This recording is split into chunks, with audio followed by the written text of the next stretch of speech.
Olá, seja bem-vindo ao nosso canal oficial do YouTube. Eu sou o pastor Márcio Rocha, pastor da Comunidade Evangélica da Zona Norte, e temos o prazer e a alegria de receber você. Eu espero que a palavra que você vai ouvir agora venha de impacto ao seu coração, trazendo paz, alegria e muito mais do que isso, conhecimento da Bíblia Sagrada, a palavra de Deus. Deus te abençoe, divirta-se.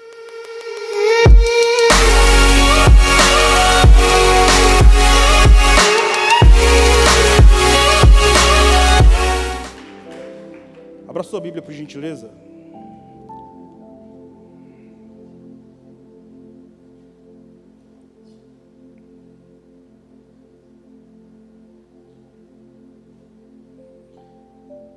Em Lucas, capítulo 15, versículo 7.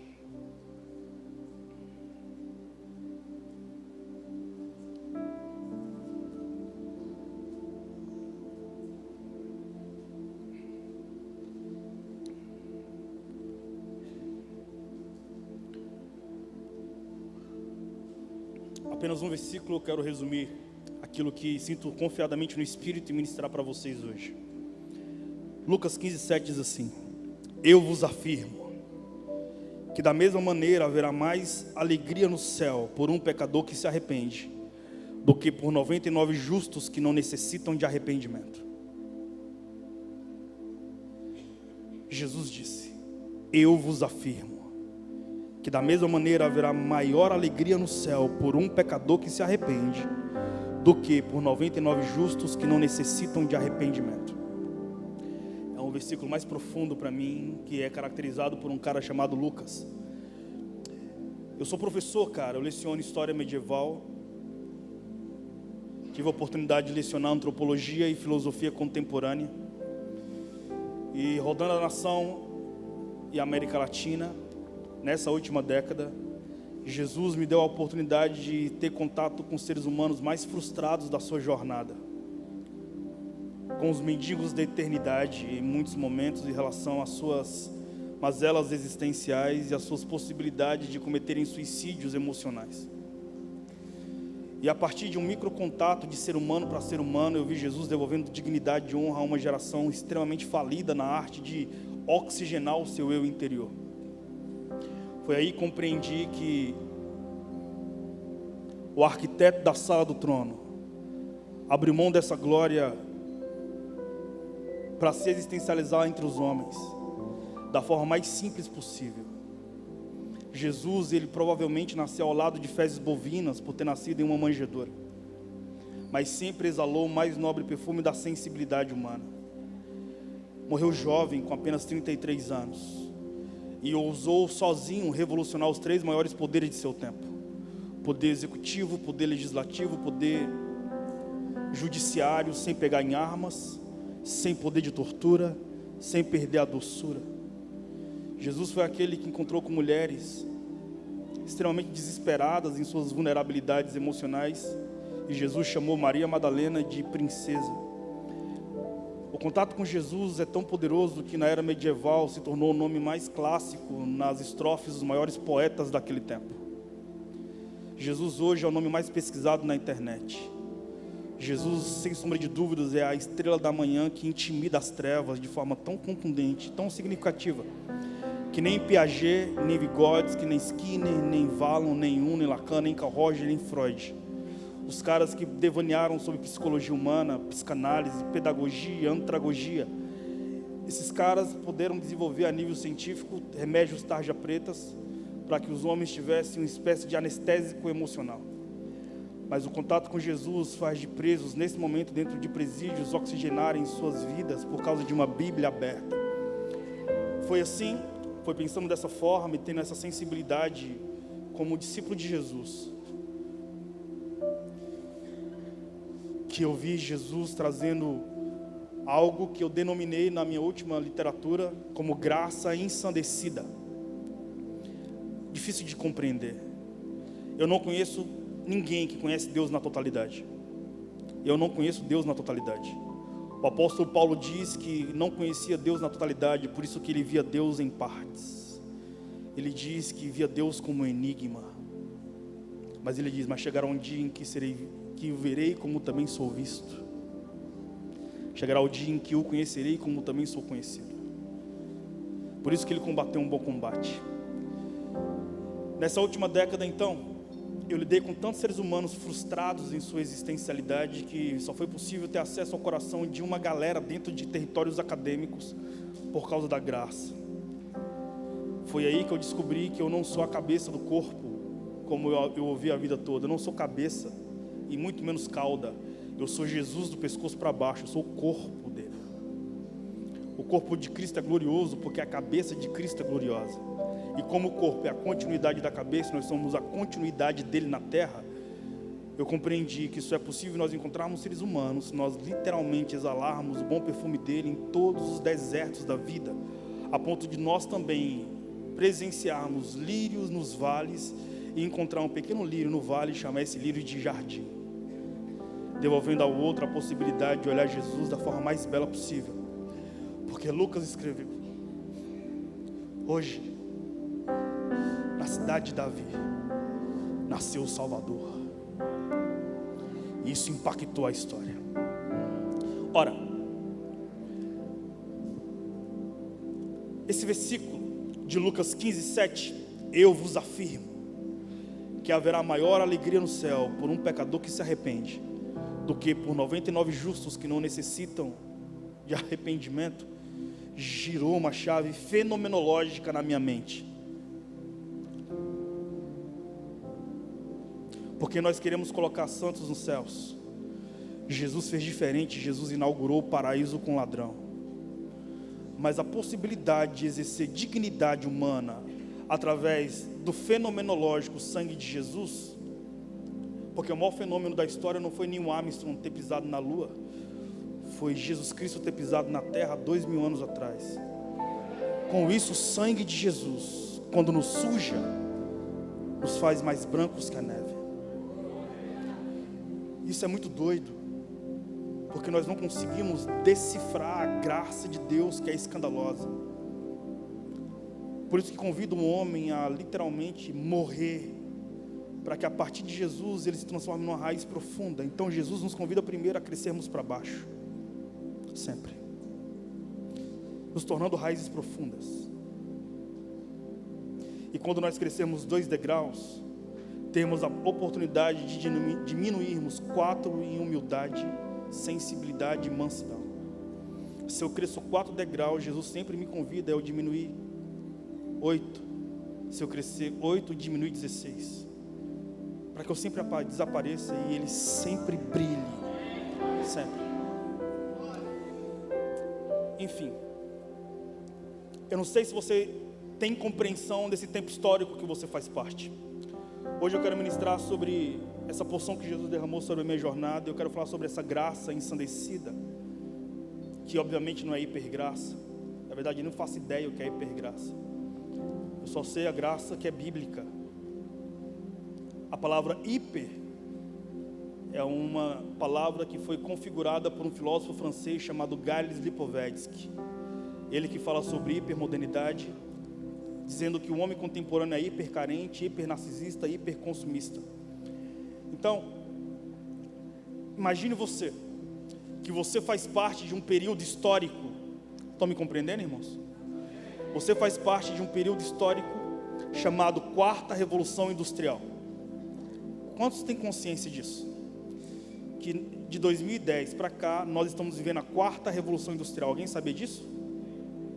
Nós estamos vivendo a era da inteligência artificial.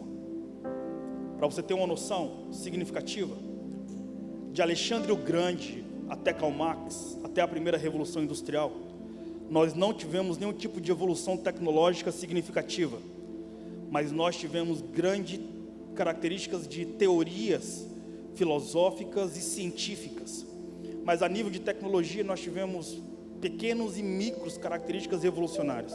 Por exemplo, de Alexandre o Grande a Karl Marx são aproximadamente 2.300 anos. Nós tivemos nesse período histórico como a principal arma a espada, como principal transporte ainda o animal, sobretudo o cavalo. Transportes em grande escala, os navios a vela. poucas características de revoluções em relação à tecnologia. Porém, de Karl Marx, isto é, da primeira revolução industrial até 2010, nós evoluímos aproximadamente 500 milhões de anos em tecnologia. E nesse período surgiu o telégrafo, do telégrafo nós tivemos o telefone, do telefone nós tivemos a TV, nós tivemos o rádio, aliás, do rádio nós tivemos a TV preta e branca, depois a TV a cores, depois o advento do computador, depois o advento do boom da internet, depois nós tivemos um pequeno cérebro cabendo na palma da mão, contendo seus registros gerais e sabendo onde você está em qualquer local do mundo. Com isso, imagine o que é o homem contemporâneo lidando com a máquina. E vem Charles Chaplin, e esse é o primeiro capítulo do meu livro, que o primeiro capítulo se chama Não Sois Máquinas, Homens és quem sois. A poesia de Charles Chaplin. Humano és quem sois. Beleza no seu interior é o que há. Portanto, não sois máquinas. Homens és quem sois. Imagina que um homem que tem a possibilidade fenomenológica de conversar com uma tela autorrelusiva, e hoje nós somos a geração que mais lê, que mais escreve, mas com isso somos a geração que menos tem acesso à sabedoria. Porque como nós lidamos com muitos conhecimentos, nós nos entulhamos, e como diz a pedagogia contemporânea, uma criança de aproximadamente 8 anos tem mais conhecimento do que o imperador romano tinha no auge de Roma. Com isso, um homem ficando entulhado, ele foi perdendo a sensibilidade com a humanidade em si mesmo. Olha para mim. Porque só é possível entrar em ti quando tu se esvaziar de ti, para que eu caiba em ti, para que sejamos nós.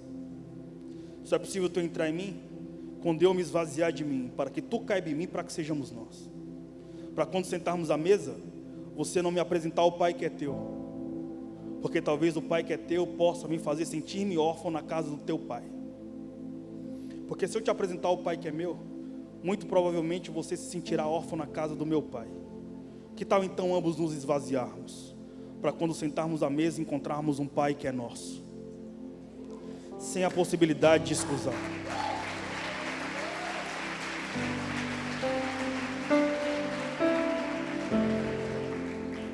Com isso eu gostaria de passar um pequeno vídeo, que eu acho muito pertinente para a igreja brasileira, inclusive para a igreja hoje. É impossível falar de igreja brasileira, nós falamos da igreja de Cristo Jesus sobre a terra, graças a Deus por isso. Gostaria de passar um vídeo para que você tenha um pouco de noção sobre o tempo histórico, sociológico e antropológico que você faz parte, e sobre o que o Brasil viveu nos últimos 10 anos, e como foi possível alcançarmos uma geração nessa realidade sociológica. Então, eu quero apresentar o vídeo do meu primeiro capítulo, que se chama exatamente isso: Não sois máquinas, homens és quem sois, sobre a 4ª Revolução Industrial.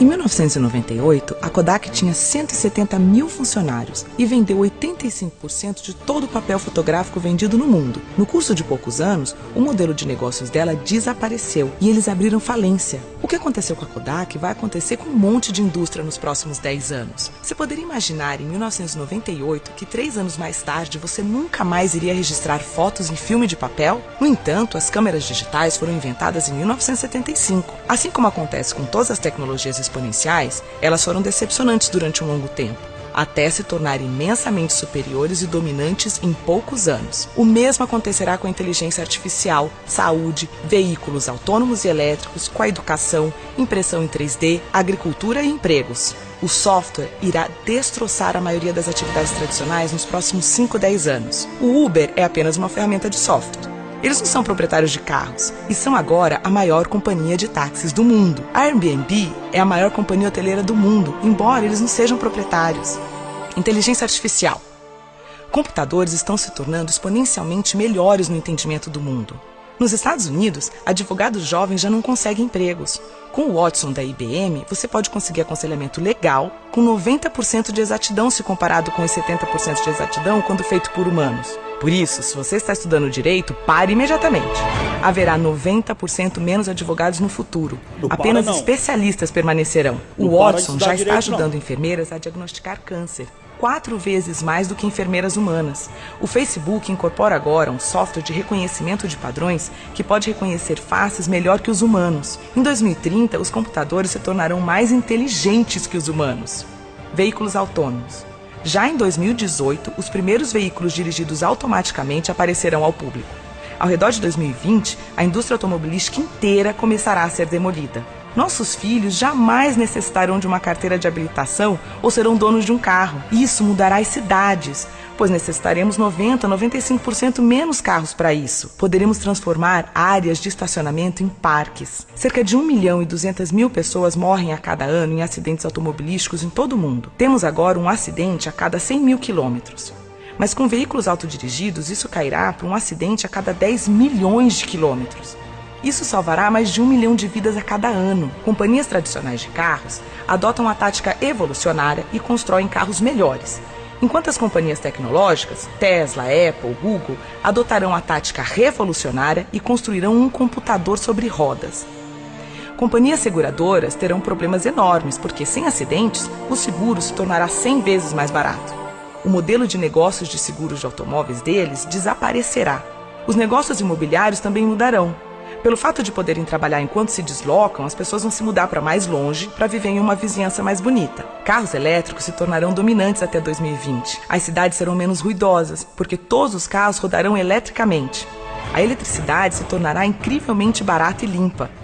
A energia solar tem estado em uma curva exponencial por 30 anos, mas somente agora você pode sentir o impacto. O preço da energia solar vai cair de tal forma que todas as mineradoras de carvão cessarão atividades ao redor de 2025.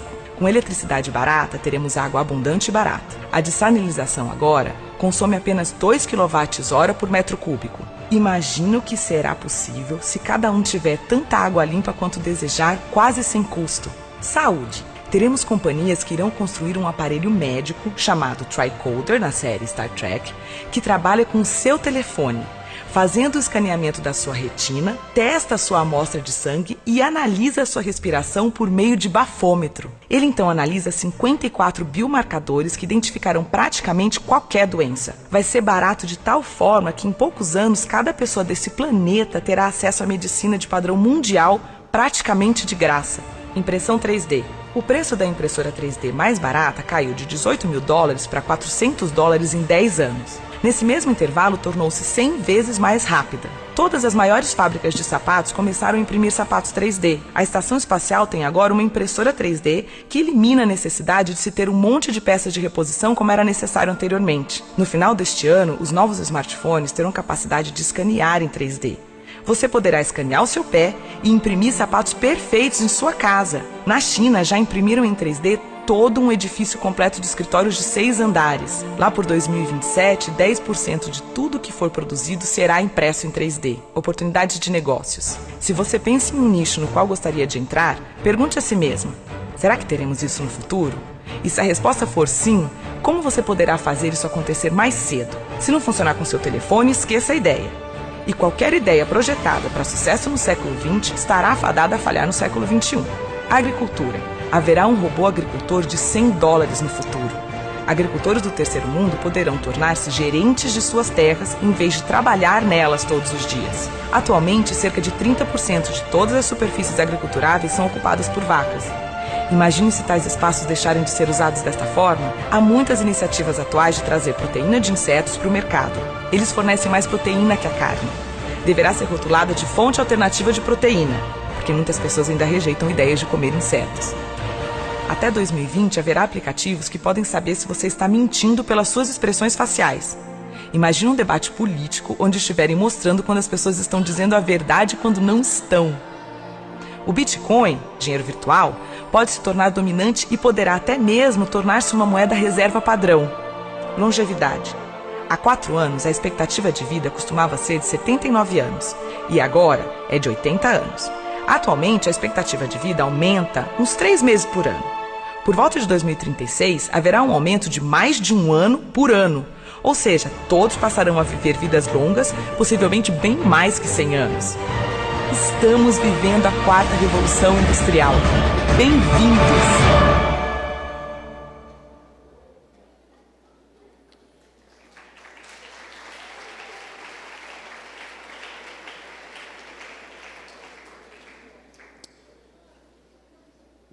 Bem,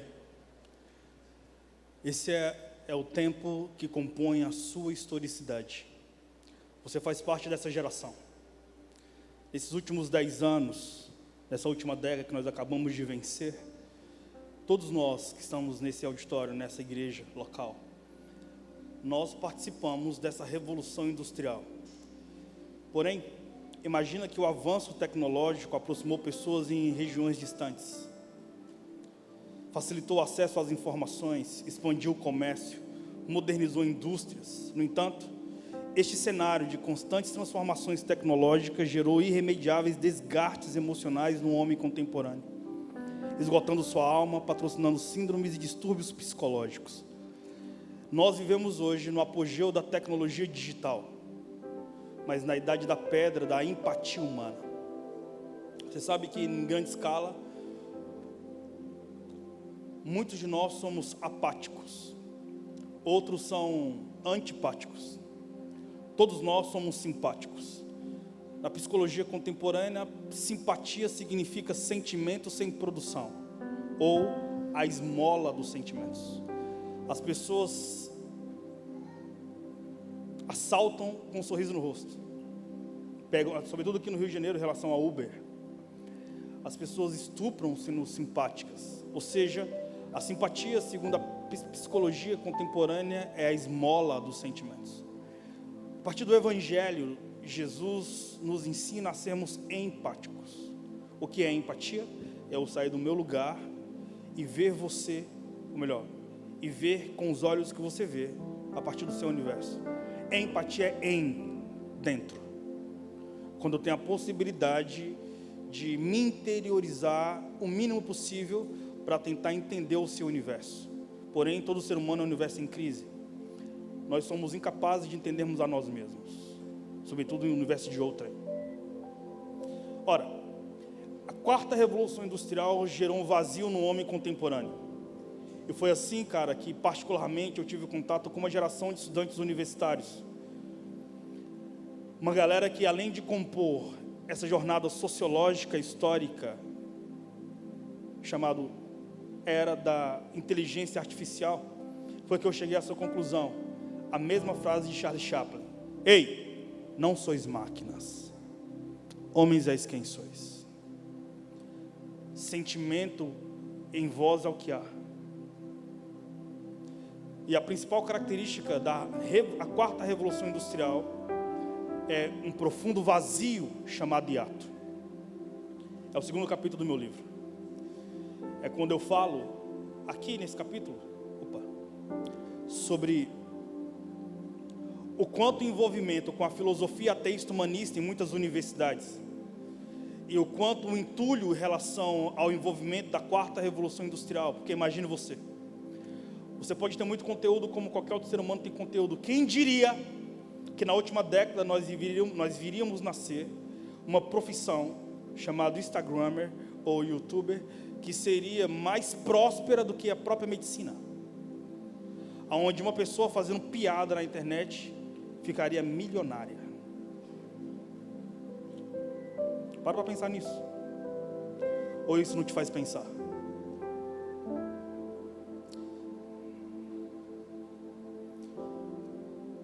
Interessante. Existe um vazio no homem por causa da era digital. Além de todos nós termos conteúdo, de repente você posta uma foto e você se sente irrelevante, porque você não recebeu os likes que você imaginaria receber, porque você percebe que você tem conteúdo, mas você não tem tanta influência quanto um ser humano que é mais novo que você. Quem diria que um garoto de 21 anos no Brasil tem mais influência do que os apóstolos relevantes que pintaram o evangelho na nossa nação? Ora, somatizando então a quarta revolução industrial com o apogeu da filosofia ateísta humanista oriunda de Kant, Hegel, Marx, Engels, Herbert Marcuse, Max Horkheimer, Erich Fromm, Theodor Adorno, Jean-Paul Sartre, Herbert Marcuse, Sulamita Firestone, Simone de Beauvoir e Judith Butler. Imagina então o apogeu da filosofia ateísta humanista que fez com que o Brasil, por exemplo, ao descobrir que nós iríamos sitiar a Copa de 2014, as Olimpíadas de 2016, patrocinou uma crescente massa midiática na nossa nação, patrocinando toda a imbecilidade norte-americana e europeia, em relação à filosofia ateísta humanista. Só esqueceram de imitar a educação que por lá funciona. Com isso, o resultado da quarta revolução industrial em relação ao homem contemporâneo é o que eu chamo de vazio. Um profundo vazio, chamado hiato. Hiato, no dicionário, significa um profundo vazio. O homem contemporâneo tem micros vazios, que quando eles são sabotados, violentados, transformam em grandes abismos. Olha para mim. A maior viagem que um ser humano pode fazer tem uma distância de aproximadamente 44 centímetros. A viagem mais importante que um ser humano vai fazer em toda a sua existencialidade tem uma distância apenas de 44 centímetros. Entre a mente e o coração existe um intervalo que tem a distância de um palmo, 44 centímetros. É a maior viagem que um ser humano pode fazer. Entre alma e espírito existe um intervalo. Esse intervalo eu chamo de hiato, um pequeno vazio, que todos nós temos. Se o Espírito Santo não preencher, a causa primeira do Espírito Santo, sendo bíblico, não é fluir nos dons. Aquele que tem o Espírito Santo de forma primária, ele vai receber o que próprio Jesus disse: eu vou para a glória, mas deixarei convosco o Espírito Santo, que é o Espírito de consolação. Por isso que a igreja do primeiro século aceitava não. Santificação não é para quem aceita Jesus. Santificação é para quem assume Jesus. A igreja do primeiro século, ao assumir Jesus enquanto identidade, eles sabiam que eles iriam morrer em seguida. Já eram consolados, cheios do Espírito Santo. Após um batismo de fogo, que é caracterizado com uma especificidade de manifestação de dons proféticos e sinais e maravilhas, etc. Porém, o homem contemporâneo, então, por causa da quarta revolução industrial, ele se envolveu num vazio tão profundo, onde as mulheres, cara, se decoram de forma muito bela. Arthur Veríssimo diz que toda mulher exala luz própria. Um homem inteligente vai se bronzear com cada raio solar que exala das mulheres. Mas as mulheres que são tão belas pegam maquiagens para esconder cicatrizes do rosto. Mas essas maquiagens são impotentes na arte de estancar a hemorragia da alma. A Organização Mundial de Saúde, segundo os dados muito recentes, afirma que a primeira causa morte dos jovens é acidente de trânsito. Está no meu livro. A segunda causa morte do jovem contemporâneo é o suicídio. Primeira causa morte de estudantes universitários, acidente de trânsito. Segunda causa morte, suicídio. Primeira causa morte de estudante de medicina, suicídio. Existe uma cultura de morte muito significativa, infelizmente. O fato é, na minha reflexão, se você fosse um carro, certamente Deus gostaria de ser o seu motor. Se você fosse um celular, certamente o Senhor gostaria de ser o registro gerais. Se você fosse um computador, certamente Jesus gostaria de ser o seu software. Mas você é um ser humano. Por isso que Jesus ama o seu coração. A circuncisão do coração, segundo o apóstolo Paulo, quando traz a característica aos Gálatas, ele começa a dizer que um cristão grego, ele não necessitaria circuncisar-se. A circuncisão judaica é literalmente uma marca no íntimo masculino. A circuncisão de coração é a marca de Deus no seu íntimo. Bem, Jesus, ele tem um interesse, cara, de aqui na quarta revolução industrial, a nível sociológico, todos nós fazemos parte, assumir o seu coração, porque nunca na história dos homens, desde a época do período paleolítico, desde a época do apogeu do homem primata, até a contemporaneidade, nós vivemos a única fase histórica onde o principal inimigo da humanidade é a tristeza. Quem diria que o principal inimigo do homem seria o suicídio? Olhe para os céus, irmãos. Parece ou não parece que um dos selos foi deslacrado?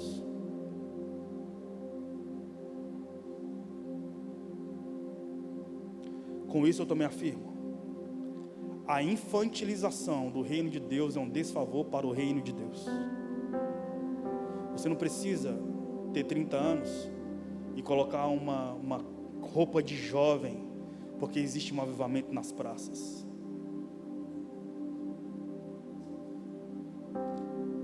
Assume os seus cabelos brancos, ou assume a sua casa dos 30, 40 anos, sabendo que nossa geração necessita do conselho do apóstolo Paulo a 1 Timóteo, quando Paulo disse: Timóteo, separe homens que não sejam dados a vinho, que sejam irrepreensíveis, maridos de uma só mulher, que seus filhos não sejam descrentes, e que nem sejam novos na fé, para que não caia na mesma soberba em que caiu Satanás. O apóstolo Paulo está dizendo a Timóteo, um pastor de 60 anos, Paulo, na década de 60 da era cristã, escrevendo uma carta para um outro pastor de 22 aninhos. Paulo está dizendo: separe homens que não se embriaguem.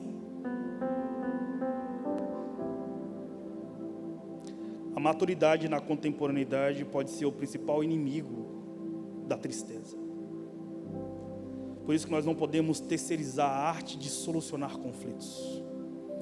Portanto, Jesus é o único que pode transformar em vazios em belos jardins. Jesus é o único, cara, que encontra a alma humana e pode fazer da alma humana o território mais belo, a continuidade da sala do trono. E eu acredito muito nisso. Ora, foi então nessa quarta revolução industrial e vendo essa característica de tanta tristeza, onde o mapa da violência do Brasil, isso também está no meu livro, afirma que a primeira causa morte de jovens na contemporaneidade, sendo o suicídio, é entre crianças de 9 a 12 anos. E de adolescentes de 12 a 15 anos se jogam de prédios. E o mais interessante, a nível sociológico, para eu finalizar esse tempo e para a parte B da pregação, para finalizar na parte C. Olha isso. Existe um fenômeno sociológico, porque o suicídio não é um fenômeno do gueto, o suicídio é um fenômeno da burguesia. Uma outra característica de análise sociológica é que no gueto os filhos amam os seus pais, são apaixonados pelos pais. E a mãe é aquela que pega 2 ônibus para, às vezes, ou em grandes momentos, ser diarista na casa de, como diz o Mano Brown, que mora da ponte para lá. Quando essa senhora chega na casa dos burgueses, ela acaba se tornando mãe de porcelana de muitos jovens. Quando ela volta para casa, ela encontra filhos que estão em estado de vulnerabilidade social e ela tem dignidade para exercer pedagogia da palmada. E isso pode gerar redenção. Interessante. Uma reflexão. No gueto, então, não existe essa possibilidade de um fenômeno suicida.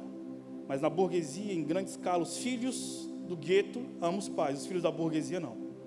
Toleram os seus pais. O vazio é tão profundo, cara, que eles não têm resiliência. Isso é só uma análise sociológica. Não é uma afirmativa, ok? É uma análise. Olha que interessante. Para eu finalizar esse tópico. A quarta revolução industrial vem de forma tão significativa em relação à sabotagem da sensibilidade humana, que a última infância, segundo a antropologia, ou dados antropológicos, a única infância significativa foi dos que têm 30 anos para cima. Que estranho isso. É a geração que não precisava de filtros para se relacionar. Na época de infância, quem tem 30 anos para lá, ou 25 anos para lá, brincava na rua, criança estava na rua. Era incrível receber apelido, que hoje é chamado de bullying. Como criança estava na rua, criança brincava de bola, biloca, em finca, garrafão. As brincadeiras mais pornográficas da época de infância dessa geração que acabei de narrar era pera, uva, maçã e salada mista. Sim ou não? Tem muita gente com mais de 30 anos aqui, né? E eu não quero desprezar quem tem menos de 30 anos. Eu só quero fazer uma análise, ok? Olha para mim. Quando essa galera estava na rua, quando os nossos pais, vou falar assim, quando os nossos pais e avós estavam na rua, eles brincavam, ou nós brincávamos, porque eu estou na casa dos finalmente 30.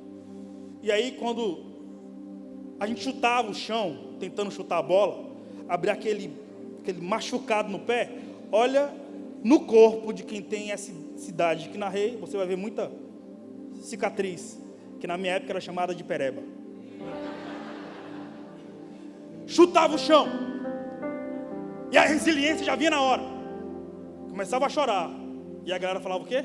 Tá chorando, chorando. E a gente, ó, tô chorando? Não. Resiliente. Era chamado de neguinho, feinho, cabelo sarapuca. E isso não machucava nem feria. Pelo contrário, isso dava criatividade para também dar apelido para o outro. Quando chegava na fase da adolescência, a gente não pensava em suicídio. Nós éramos a continuidade da fase própria. Chegava na adolescência, a gente não pensava nem em pornografia. A gente zoava dos nossos amigos de infância que cresceu conosco na rua. Chegava no ensino médio, zoava. Como? E tu lembra quando eu era criança, que eu apertava a campainha e saía correndo, e o cara te pegava? Aí o outro dizia, e eu que corria mais que vocês? E o outro, para não ficar para trás, dizia, e eu que colocava fezes na campainha que você apertou. E a gente brincava e ria. Quando o foco de tensão e os abismos emocionais vinham na casa da adolescência, a gente não pensava em suicídio. A gente ia nos registros do coração e lembrava das resiliências caracterizadas na infância. Chega na fase adulta, as crises, os traumas emocionais e existenciais vieram. O mundo não sucumbe a ponto de eu suicidar. Não, eu vou procurar os arquivos de superação na fase da adolescência. E na vida de um ser humano que não é máquina, mas homens és quem sois, é assim que se supera os traumas. Abrindo os arquivos existenciais, lembrando dos momentos de vale superados. Imagina, na geração dos aplicativos que terceirizam a minha possibilidade de superar o dia mal, como será possível essa geração ter maturidade existencial para saber que o dia mal chega. Chega. Ora, foi assim, então, que veio o meu próximo capítulo, que se chama Violentamente Pacífico. É quando, cara, eu me formo em História e vou para as universidades da minha cidade. Na verdade, a organização acadêmica que eu lidero nasceu em uma sala de oração. E éramos 2 caras, eu e Felipe Miranda, meu brother. Depois de 4 semanas, nós éramos uma multidão de 2 jovens orando apenas. Na 5ª semana, de forma muito estranha, nós éramos 400 estudantes orando, cada um de uma igreja diferente, de uma faculdade diferente. Depois nós fizemos uma vigília com aproximadamente quase 3.000 jovens. Depois nós começamos a entrar nas universidades. E eu comecei, cara, na minha jornada como evangelista, eu subia em cima das cadeiras, nas praças de alimentações das universidades e gritava: ei, quero pedir perdão por minha inconveniência. E quero falar sobre alguém pela qual René Descartes escreveu poemas.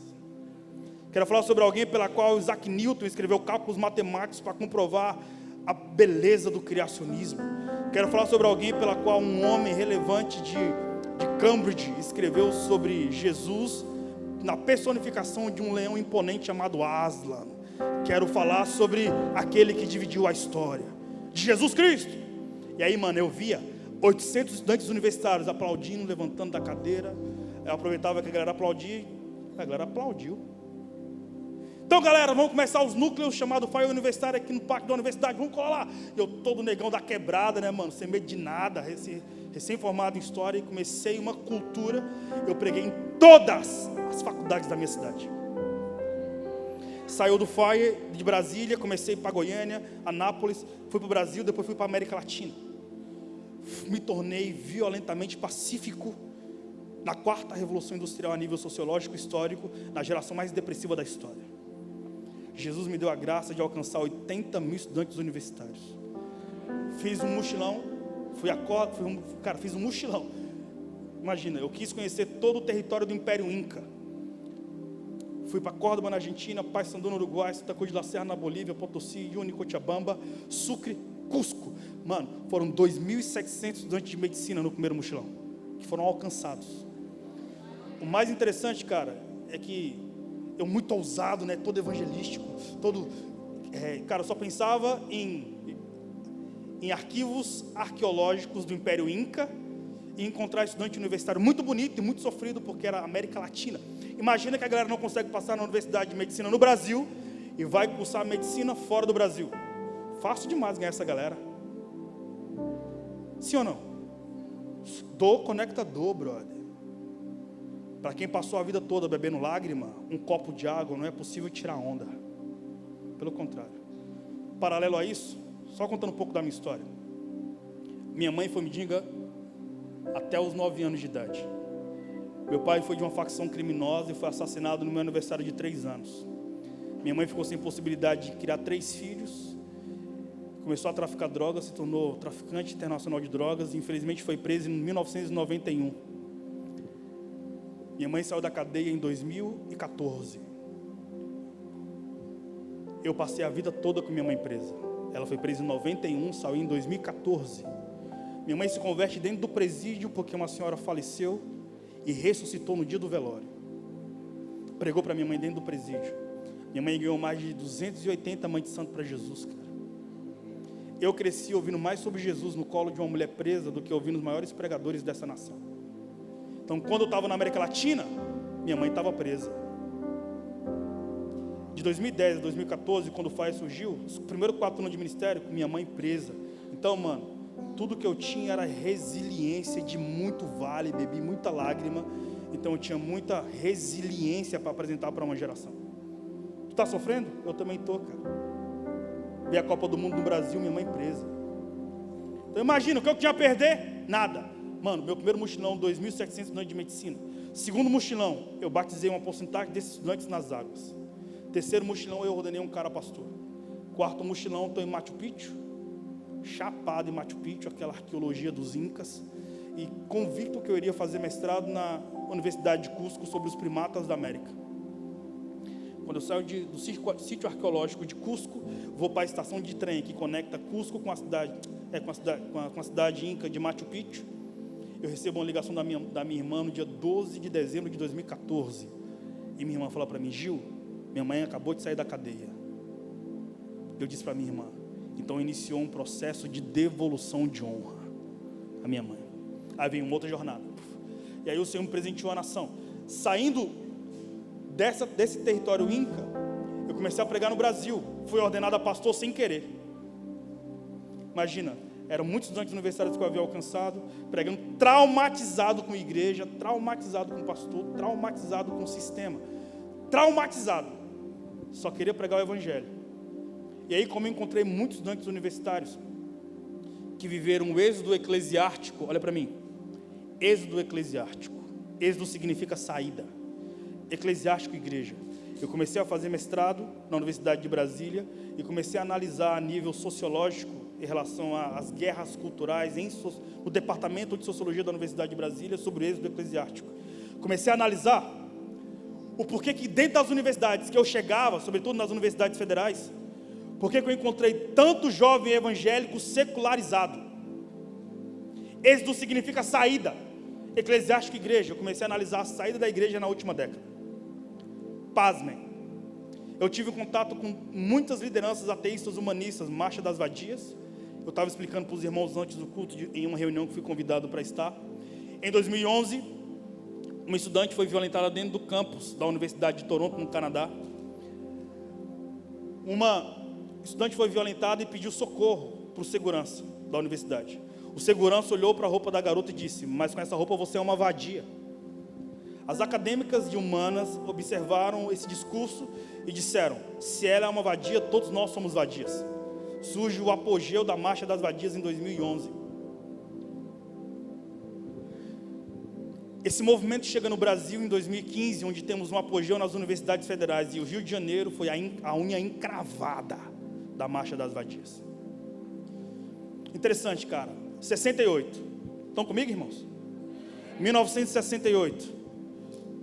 No apogeu de Simone de Beauvoir e Jean Paul Sartre, 2 filósofos existencialistas franceses começaram a remapear as nações da Terra em relação à filosofia ateísta humanista. Entraram dentro de um apartamento em Nova York, no apogeu do Woodstock, inclusive, onde 500 mil jovens estavam marchando por sexo, droga e rock and roll, onde Jimi Hendrix era o pai de porcelana para uma geração órfã por opção.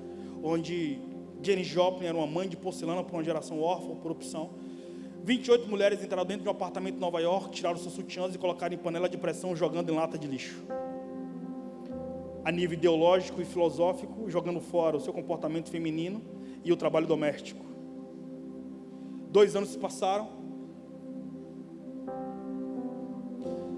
100 mil mulheres marcharam pela pílula anticoncepcional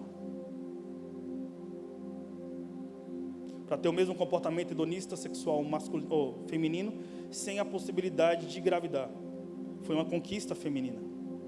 10 anos depois, você começa a analisar a construção de cultura. Nós tivemos a década de 80. Não digo que é o que a causa é feito, mas digo que é uma análise apenas. Veio o HIV. Naquele contexto de 80 era o vírus dos homossexuais, 90 o vírus dos homens, 2000 o vírus das mulheres. Hoje é o vírus das adolescentes.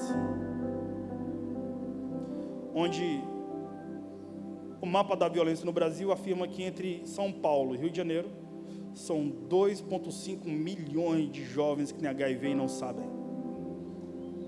Foi nesse contexto então sociológico que foi possível apresentar graça para uma geração, cara. Uma graça que eu não consigo explicar. Eu tive contato, cara, com tanta gente sofrida dentro de universidade, filho de pastores, que viveram o êxodo eclesiástico. Então imagina, os adolescentes que foram intensos nos acampamentos de adolescentes, ou jovens que foram intensos nas conferências de jovens, na última década, no apogeu da filosofia ateísta humanista, sobretudo em relação à teoria queer, à ideologia de gênero. Imagina que nessa temporada, jovens começaram a entrar nas universidades, e quando chegaram aproximadamente na casa entre os 18 e 20 anos, começaram a fazer perguntas sexuais, fisiológicas à igreja. E a igreja dava respostas eclesiásticas a perguntas sexuais e fisiológicas. Ou esses jovens entrando dentro da universidade começaram a fazer perguntas acadêmicas e ideológicas à igreja, e a igreja respondendo perguntas acadêmicas e ideológicas com respostas eclesiásticas. Esses caras, insatisfeitos com as respostas que obtiveram dentro de suas comunidades de fé, viveram um êxodo, saída da igreja. Na última década, a galera mergulhou na filosofia ateísta humanista e em sua sexualidade. O retorno do êxodo é na casa dos 30, nas minhas análises, obviamente. Entre 30 e 35 anos retornam para a igreja, o retorno do êxodo, porque agora querem criar os seus filhos. Ora, como é possível então ser tão profundo e ver que a graça de Deus é tão fenomenológica, que foi nesse contexto social de quarta revolução industrial, nessa característica de muito vazio que o homem contemporâneo vive, que a igreja brasileira cresceu, teve um boom tão significativo, de muito avivamento nas escolas, nas universidades, nas praças, avivamento na política, avivamento em tantos lugares, cara. A graça ensandecida foi tão incrível, que por algum motivo, nós tivemos um boom de um impacto incrível de reino de Deus na última década no Brasil. Sim ou não? Isso é ensandecido? Me explica essa parada, brother. A nível sociológico, os olhos do mundo estão focados no que está rolando no Brasil. E isso para mim é incrível. Bem, na minha característica, finalizando a parte B para ir para a parte C, na minha forma de ver o reino de Deus, Jesus, Ele nos motiva a termos uma identidade que revela a glória dEle. Como? Nós não somos juízes, cara. Por isso que Lucas, um médico, Lucas, um grego, algumas características sociológicas do texto em que eu leio, em que nós lemos, aliás. Lucas 15:7. Quantos sabiam aqui que Lucas não foi discípulo de Jesus? Vou perguntar de novo, tá bom? Quantos aqui sabiam que Lucas não foi discípulo de Jesus? Pouquíssimas pessoas. Quantos sabiam que Lucas era um médico? Mais pessoas. Quantos sabiam que Lucas não conheceu Mateus, teve um micro contato com Marcos, não conheceu João? Poucas pessoas. Quantos sabem aqui que Mateus, que era Levi, não conheceu Lucas e não conheceu Marcos? Poucas pessoas também. Quantos sabiam que Paulo não fez parte do colégio apostólico, não fez parte dos 13, porque Matias substituiu Judas.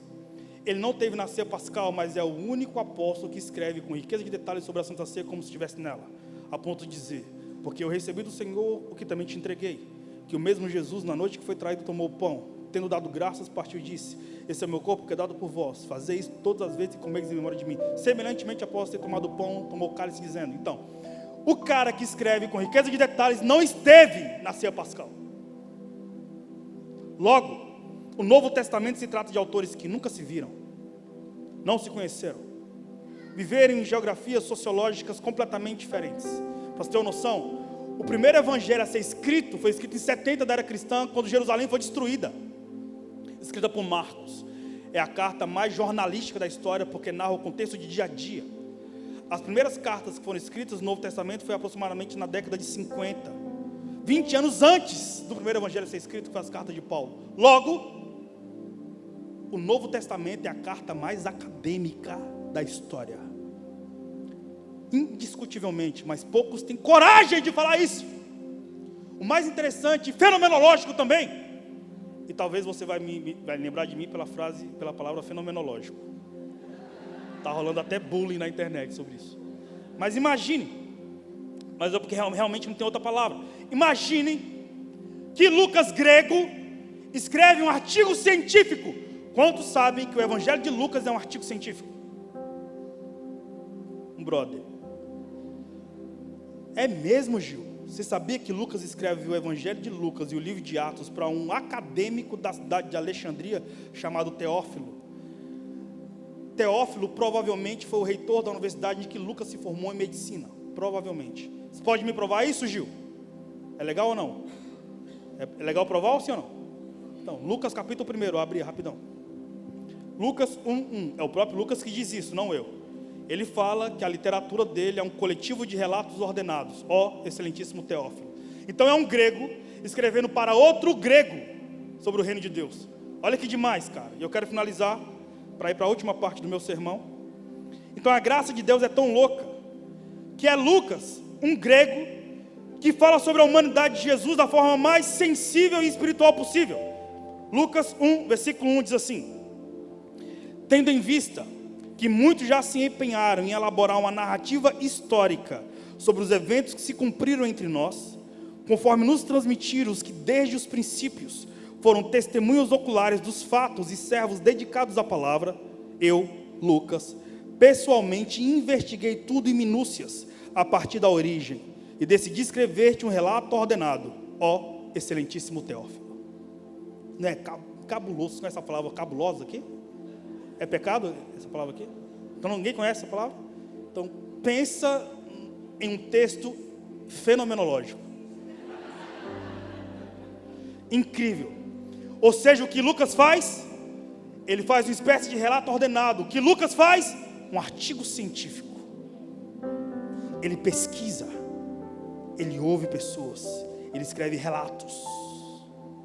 E envia para um acadêmico chamado Teófilo. Mano, isso me deixa chapado, brother. Lucas, então, esse cara grego, ele é o único grego que fala sobre um Deus judaico. Quem? O cara que provavelmente leu Heródoto, leu a literatura de Homero. Quem é Lucas? Um grego, cara. Um cara que certamente lia a Ilíada, a Odisseia. Um cara que provavelmente adorava o Cíclope Polifemo, filho de Poseidon, deus dos mares. Quem? Um cara que provavelmente leu muito Sócrates. O cara que certamente sabia sobre o comportamento político por causa de Platão. Um cara que certamente sabia de forma muito fenomenológica sobre Aristóteles, mano. Quem? Um médico. Escreve um relato de Jesus, no apogeu de sua sensibilidade, dizendo, um médico grego escreve: eu vos afirmo que haverá maior alegria no céu por um pecador que se arrepende, do que por 99 justos que não necessitam de arrependimento. O que é isso? É uma graça, brother, que eu só posso traduzir como ensandecida. É difícil, brother, de compreender. Mas a nível histórico, uma reforma sociológica começa de um grego que valida o reino de Deus para uma geografia que não era judaitizante, era além de sua cultura religiosa, mas agora ultrapassando as características do misticismo judaico e chegando na erudição da sabedoria dos gregos. Imagina, o fato é, quando nós entendemos que a quarta revolução industrial é uma característica do nosso tempo, e que o vazio chamado de hiato é a consequência do homem se relacionando com a máquina, nós necessitamos termos coragem para ser diferente. Repete comigo, coragem para ser diferente. De novo, coragem para ser diferente. E biblicamente falando, muitos homens se levantaram ao longo da história bíblica para exercerem uma erudição e falarem sobre o reino de Deus de forma erudita. E eu destaco no meu livro, sobretudo, 3 personagens bíblicos que é digno de contemplação, ou seja, digno de ser narrado em um contexto tão relevante como o nosso, que para mim é muito semelhante à época histórica deles com a nossa. Primeiro é Daniel. Daniel foi um cara que viveu no ano de 606 a.C., no apogeu do Império Babilônico. Daniel fazia parte da aristocracia de Judá. No capítulo 1 de Daniel você vai ver que Deus deu o rei Jeoaquim e toda a nação de Israel na mão de Nabucodonosor, o imperador da Babilônia. Daniel foi levado cativo junto com jovens de sua idade. Daniel era um jovem, tinha aproximadamente 16 anos, segundo alguns relatos bíblicos e a tradição. No capítulo 1, no capítulo 3, Daniel já tinha 77 anos e gerenciava 123 cidades. Porém, no capítulo 1 de Daniel teve coragem para ser diferente, porque ele certamente viu a sua nação sendo saqueada, certamente ele viu as mulheres sendo violentadas, ele viu o Império Babilônico, aquele império tétrico de homens que são narrados na história como gigantes, ou como os caras que eram canibalistas na arte bélica. Daniel foi um cara que foi levado e certamente foi colocado para estudar em uma espécie de território acadêmico na Babilônia, onde ele estava aprendendo uma nova cultura, um novo idioma. Ele estava aprendendo sobre a historicidade, sociologia e a economia babilônica, onde tudo que o rei Nabucodonosor encontrou nesse jovem, que estava certamente vivendo luto, porque certamente viu seus avós, seus amigos, ciclo íntimo, seus pais sendo assassinados. Mas ele convidou Daniel para perder a sua identidade, fazendo parte de uma geração que estava comendo uma refeição e iguarias da mesa do rei, que estava literalmente sendo persuadido a esquecer a sua própria identidade. Quem foi Daniel? Um cara que teve coragem para ser diferente na cultura babilônica. Foi tão incrível que, pelo fato dele ser um cara de absolutos, ele não estava disposto a interromper a sua historicidade com Deus. A Bíblia diz, cara, que ele foi tão fiel a Deus, que abriu mão de comer das iguarias do melhor de seu tempo, para honrar o Senhor comendo só legumes e verduras. A Bíblia diz que após o período de 3 anos, estudando no que eu narro, na Universidade da Babilônia, aprendendo a ciência da época, a cultura da época, a história da época, a economia da época, Daniel, no fim de tudo, por honrar a Deus, por ter coragem para ser diferente, a Bíblia diz que ele ficou 10 vezes mais sábio, foi considerado 10 vezes mais sábio do que os magos, cientistas, adivinhos de todo o Império Babilônico. Por quê? Teve coragem para ser diferente. Outro cara que foi muito relevante foi Estevão. Repete comigo, Estevão. Estevão, ele fez parte de uma característica narrativa que eu afirmo. Ele foi o pai do movimento de missões do livro de Atos.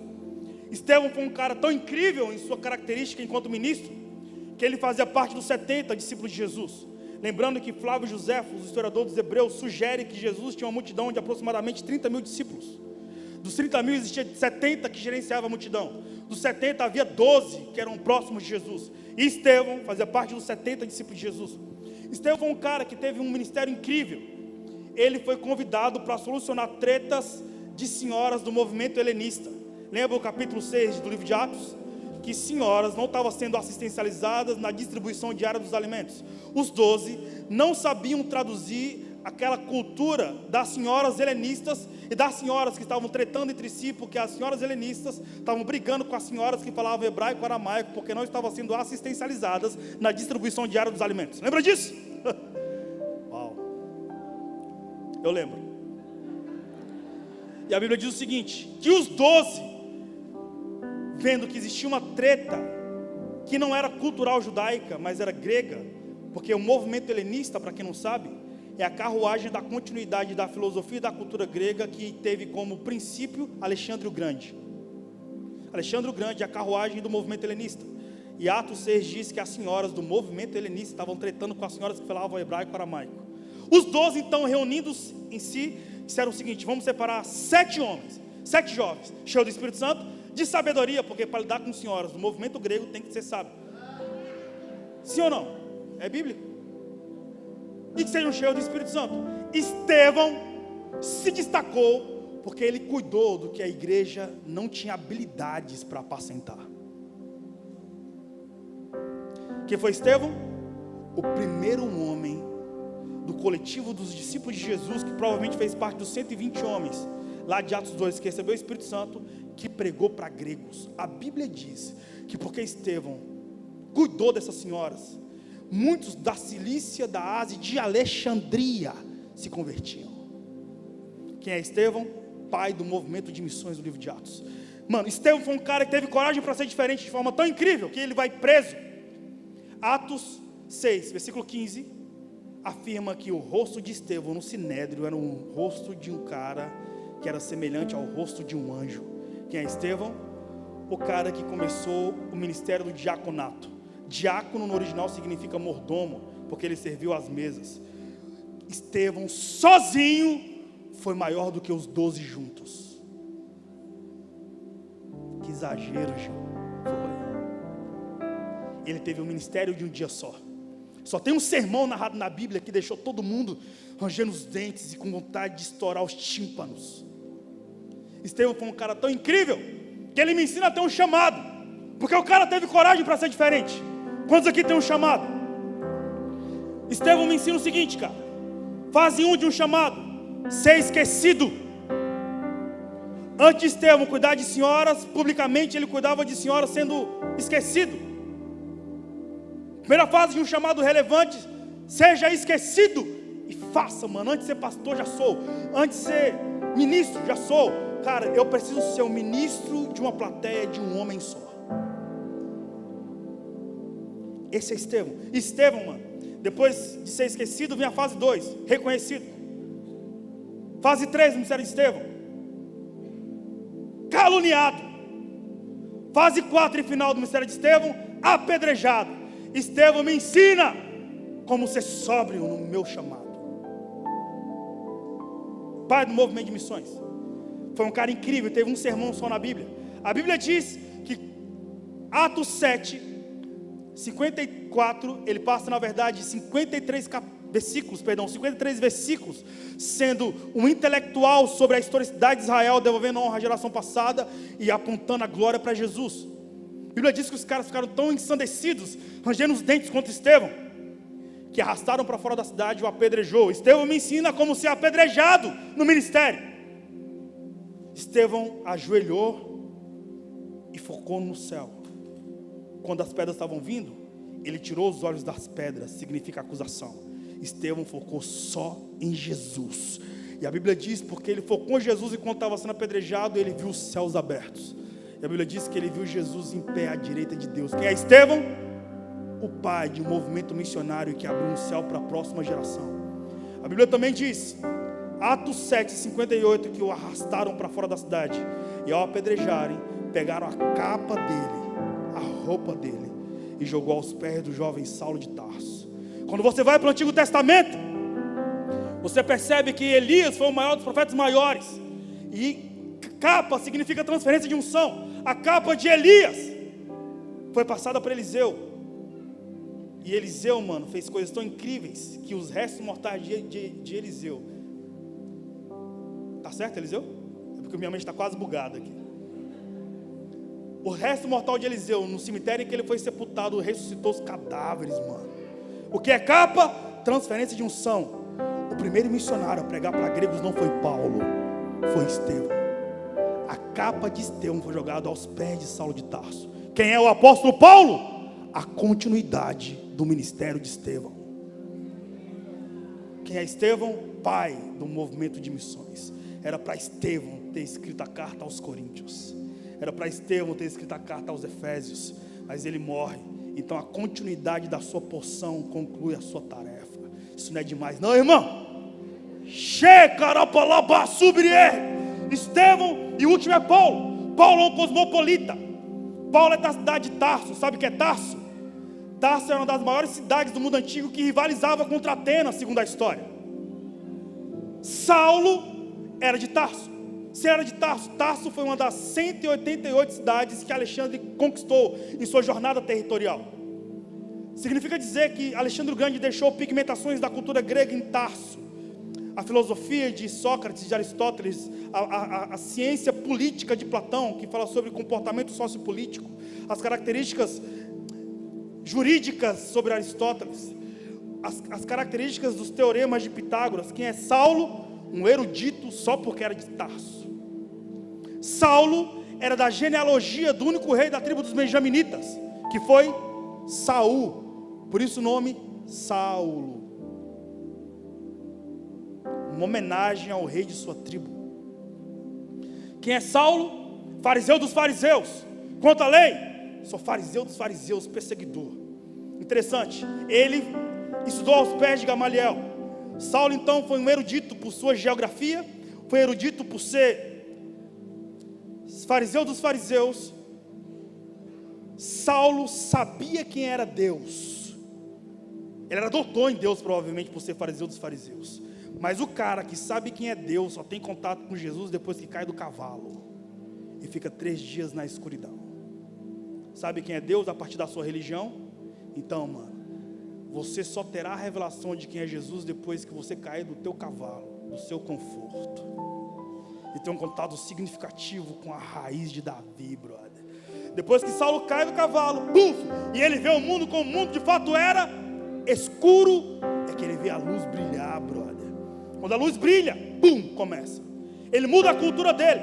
E a cultura dele mudada é tão incrível, brother, que ele mesmo diz: estou indo para Jerusalém sabendo que cadeias e prisões me esperam, e vou disposto a morrer porque estou sendo guiado pelo Espírito.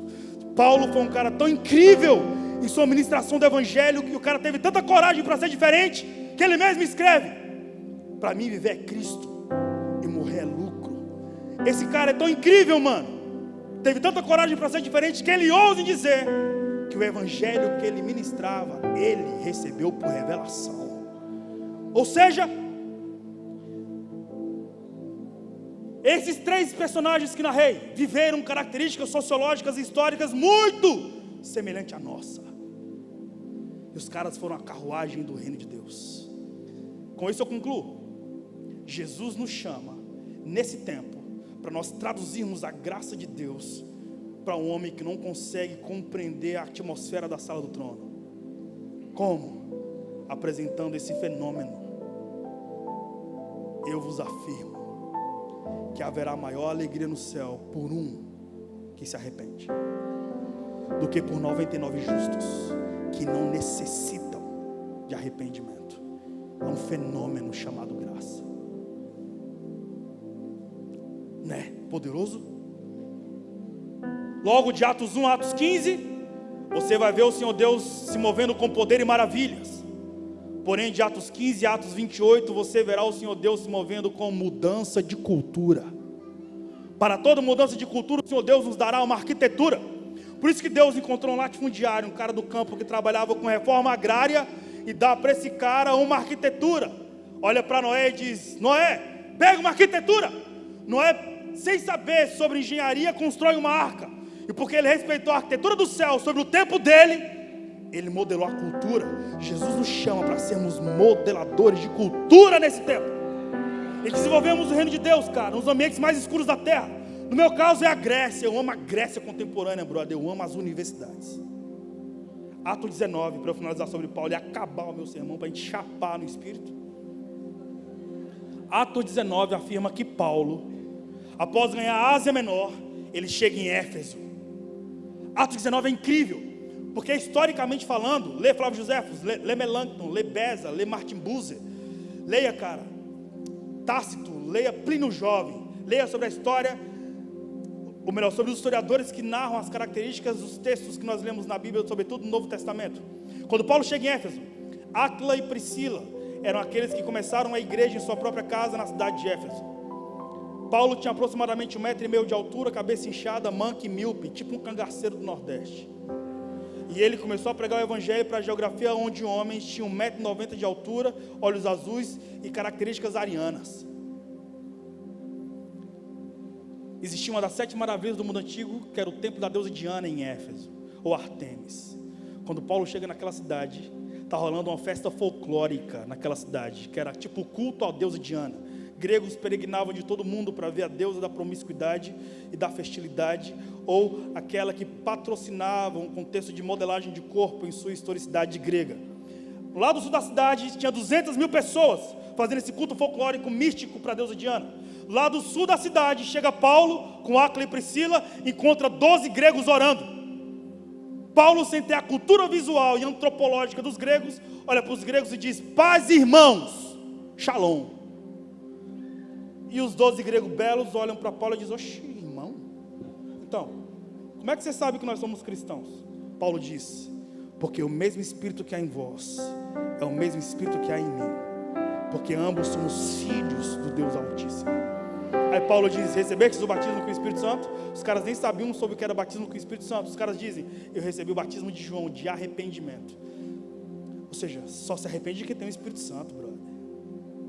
É claro que os caras tinham recebido, mas Paulo ora para que eles recebessem um batismo de fogo. E aí, mano, a oração de 13 caras parou a movimentação de 200 mil pessoas.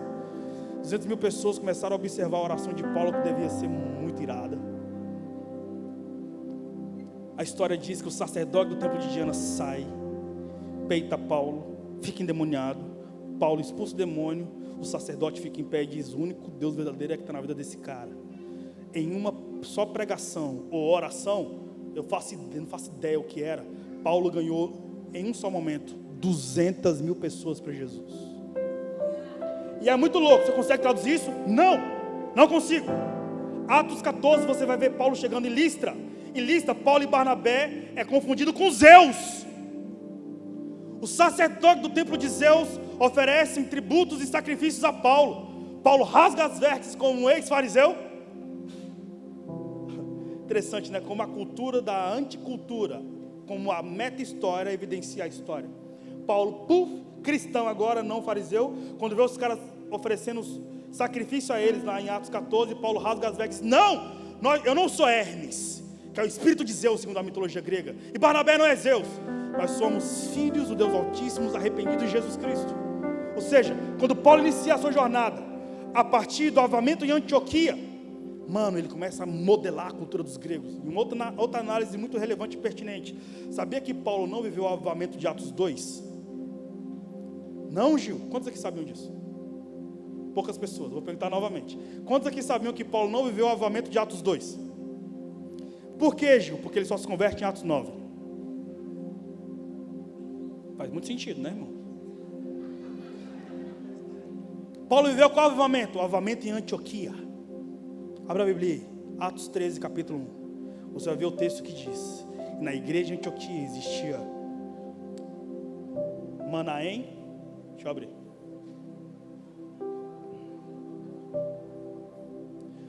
Havia na igreja de Antioquia profetas e mestres: Barnabé, Simeão, por sobrenome Níger, Lúcio de Cirene, Manaém, Colosso de Herodes, em outra tradução diz irmão de criação de Herodes, o governador, o tetrarca, e Saulo. Ou seja, qual foi o avivamento que Paulo viveu? Avivamento de profetas e de mestres. Ele não viveu o avivamento de fogo que rolava em Atos 2. Ele viveu um avivamento de mudança de cultura e de inteligência e sabedoria para os gregos. Cara, quando Paulo chega em Atos 19, quando ele expõe o reino de Deus, que mudou aquela cidade, existiam 2 escolas em Éfeso: a escola dos magos e a escola de filosofia. A Bíblia diz, ao decorrer do capítulo, que as pessoas levavam seus livros de cultura e de magia para o centro de Éfeso e queimavam em praça pública, segundo o reino de Deus. E a Bíblia diz que existiam 2 escolas, como eu falei: escola de magos e escola de filosofia. Um filósofo de Éfeso, um cara extraordinário chamado Tirano. Um filósofo chamado Tirano, que no original significa Turano, que traduzido significa soberano, se converte por causa de Paulo. Chama Paulo para lecionar sobre o reino de Deus na escola de filosofia em Éfeso. Você está não tem noção do que eu estou falando, brother? Paulo começa a falar do reino de Deus dentro da universidade de Éfeso. A Bíblia diz que durante 2 anos, a cultura daquela cidade foi mudada de forma tão significativa, que surgiu a maior igreja da Ásia. Igreja tão relevante que é narrada por João em Apocalipse capítulo 2. Uma igreja tão relevante que começou com Epáfras, depois Tíquico liderou, depois Paulo liderou, depois, Paulo foi o primeiro. Não, Paulo não. Áquila e Priscila foi o primeiro, Paulo foi o segundo, Epáfras terceiro, Tíquico quarto, depois você vai ter Timóteo quinto e por último, João. Maria, mãe de Jesus, congregou nessa igreja antes de morrer. Para você ter uma noção, então, o reino de Deus é formado por aqueles que têm coragem para ser diferente diante das Grécias contemporâneas ou as Babilônias contemporâneas, porque nós fomos chamados para expressarmos ao mundo uma graça difícil de traduzir. Estão comigo, irmãos? Eu estou chapado, está visível, né? Ou não, porque talvez chapação para alguém é só tremer. Para mim é quando nasce dentes no cérebro. Porque é fácil de fazer tremer no corpo, difícil é mudar a mentalidade. Isso para mim é fenomenológico. Quero finalizar. Eu gostaria que trouxesse para mim uma garrafinha de água, se possível.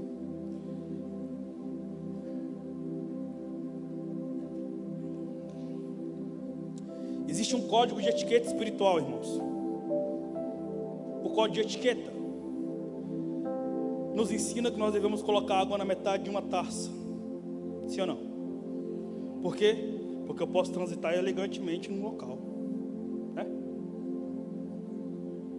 Então eu fico mais elegante, porque o código de etiqueta faz com que, se eu tropeçar em algum lugar, a água balança, mas não derrame. Jesus é equilibrado igual o código de etiqueta espiritual. Ofenderam Jesus, cuspiram em Jesus, odiaram Jesus, e isso não o abalou existencialmente falando. Pelo contrário, Jesus, ele conseguia fazer poesia em temporada de caos, a ponto de dizer: as raposas têm seus covis, as aves dos céus têm seus ninhos, mas o Filho do Homem não tem onde repousar a cabeça. Jesus me ensina a vivermos o código de etiqueta espiritual, onde o mundo pode odiar, pode criticar, e ele vai continuar sendo elegante. Esse é Jesus, sim ou não? Ou isso é o cristocentrismo, quando Jesus é o centro. Só que de repente, você começou a ter esse contato de cultura do reino de Deus, e você teve Jesus, você compreendeu que você deve ser elegante igual a Ele. Só que você vai se enchendo de si mesmo, vai se enchendo de teologias, vai se enchendo, de lideranças, vai se enchendo de evidencialidades, você vai se enchendo, de críticas, porque você é mestre. Você vai se enchendo de tantas coisas, que você deixa de ser elegante ou viver na elegância espiritual, e você acaba vivendo a sua própria jornada. E aí você não fica mais elegante, agora você fica pesado. E aí, você precisa transitar sobre as geografias que o Senhor te mandou transitar. E você vai elegante, sim ou não? Não, você vai pesado. E aí o mundo vai te esbarrar, as pessoas podem te criticar e muita coisa pode acontecer. E se alguém esbarrar em você, o que vai acontecer? Vai transbordar. E quando sair alguma coisa, vai sair o quê?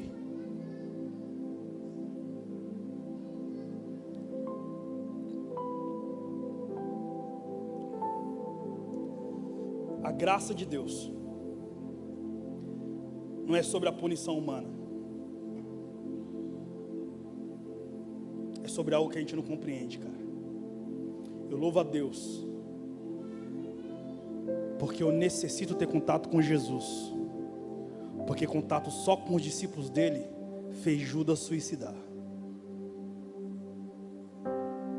Talvez eu possa estar sendo extremo, eu não estou sendo teológico, estou sendo analítico. Eu acredito, que Jesus nos convida para nós compreendermos o seu corpo, e essa é a expressão mais incrível da graça. Eu quero finalizar. Eu tive a oportunidade de palestrar para os sobreviventes da catástrofe da Boate Kiss em Santa Maria, e eu fui chamado para ir como professor de humanas, não como pastor.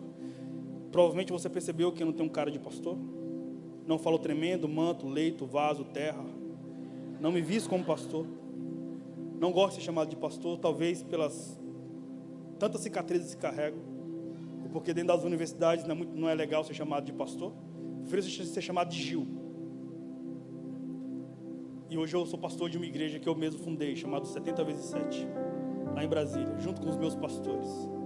Cara, quando eu estava em Santa Maria, na Universidade Federal de Santa Maria, ninguém sabia que eu era pastor. Jesus de alguma forma me configurou para que fosse possível. É tipo Francis Schaeffer na escola de Lausanne, quando ele diz: como traduzir o evangelho para o homem contemporâneo? Ele mesmo diz: sendo um homem contemporâneo. E eu comecei a falar sobre Gales Lipovetsky, contemporaneidade, modernidade líquida, o que eu geralmente curto falar sobre o homem contemporâneo. Acabou a palestra, estou aqui no meu computadorzinho de burro, chega uma senhorinha no Rio Grande do Sul, onde as pessoas são a continuidade da cultura italiana, alemã. Então quem era o Gil? Um pontinho preto no meio de uma plantação de algodão. Uma senhora de aproximadamente 1,60 m, cabelo bem branquinho, chegou até a mim e falou assim: você lembra muito o meu filho. Aí pensei, essa senhora dos olhos azuis, do cabelo bem branquinho, descendente de alemã, certamente se apaixonou por um negão. Provavelmente. Ela chegou até mim e falou assim: sabe, professor,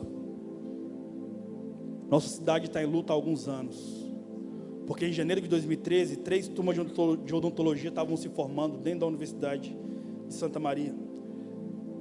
E como formandos, contrataram a Boate Kiss. Eu fui na Boate Kiss em Santa Maria. É uma geografia de peregrinação para solidariedades. Eu nunca fui em Auschwitz, um dia eu irei, mas eu sugiro que seja semelhante à atmosfera do campo de concentração de Auschwitz, onde a atmosfera é de reverência, solidariedade, de luto. E ela começou a narrar. Interessante, eu gosto de ser microcomunidade terapêutica, onde as pessoas têm a possibilidade de desentulharem-se. E eu creio que Jesus gera vida e devolução de honra nessa possibilidade de arrancar os cadáveres que guardamos com tanto carinho na alma. Cara, ela começou a falar. 3 turmas estavam se formando, contrataram uma Boate Kiss para fazerem sua formatura, contrataram uma banda de sertanejo universitário local. Um dos integrantes começou a fazer pirotecnia com fogo. Enfim, uma faísca incendiou o estofado, começou a exalar gás tóxico. 680 estudantes sobreviveram. Ela começou a falar: 242 estudantes morreram, pisoteados ou carbonizados. Ela começou a dizer: sabe, professor, os nossos filhos ficaram com tanto medo de morrer que raspavam a parede da Boate Kiss com os ossos da mão. E muitas mulheres, com o salto 15, ficaram tão desesperadas, o córtex cerebral liberava substâncias fisiológicas que ativavam a fobia, a intensa característica e medo da morte, que elas começaram a pisotear as pessoas que estavam no chão a ponto de deformar o rosto delas. E ela disse: 242 estudantes morreram carbonizados, pisoteados. Cara, num coletivo de pessoas, uma morte é muita morte. Num coletivo de pessoas, 2 mortes são muitas mortes. 10 mortes no coletivo de pessoas são muitas mortes. Agora, 242 mortos é um genocídio. E ela falou para mim: sabe, professor sempre me chamando de professor, pegaram os cadáveres dos nossos filhos e desovaram no ginásio da cidade. Os pais, para identificarem os cadáveres dos nossos filhos, tiveram que ligar no celular que estava em seus bolsos. E ela começou a chorar copiosamente, cara, e falou assim: eu fui tentar identificar um filho morto, professor, e encontrei meus 4 filhos mortos. O que dizer para uma senhora que sofre de forma tão significativa dessa forma? Eu não disse Jesus te ama, porque haverá momentos na sua jornada que você tem que ser sensato, irmão, não religioso. Eu abracei essa senhorinha e chorei com ela, cara. Minhas lágrimas banharam a cabecinha branca dela. E ela falou para mim: professor, o seu abraço lembrou o abraço do próprio Deus. Nesse dia eu tive a revelação do corpo de Cristo, cara. Sabe, o corpo de Cristo é glorioso, porque a cabeça de Cristo é gloriosa. O corpo é a continuidade da cabeça. Sabe como é possível nós traduzirmos a graça de Deus? Sermos a continuidade da cabeça de Cristo na terra, com sensibilidade, empatia, sabendo que Jesus é aquele, cara, que pode intimidar as trevas, porque Ele é a estrela da manhã. E quando Jesus reina, de alguma forma, a reconstrução de ruínas começa a ser uma evidencialidade. Jesus começa a pintar o preto e branco, cara, e tudo começa a ter beleza.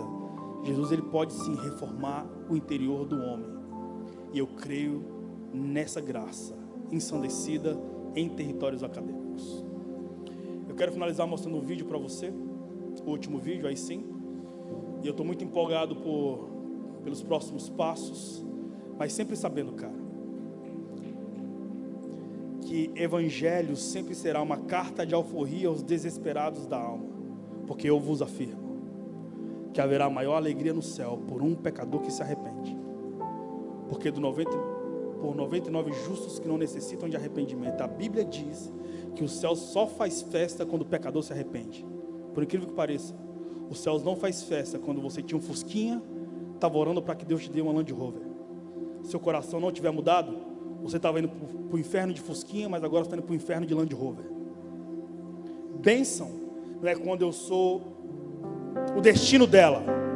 Bênção é quando eu sou a carruagem dela. Logo, Jesus me abençoa. Eu, como transporte da bênção, pego a minha bênção que Jesus me deu e transfiro a você. O que essa bênção gera no seu coração, isso é o meu louvor. É ensandecido. Libera para mim.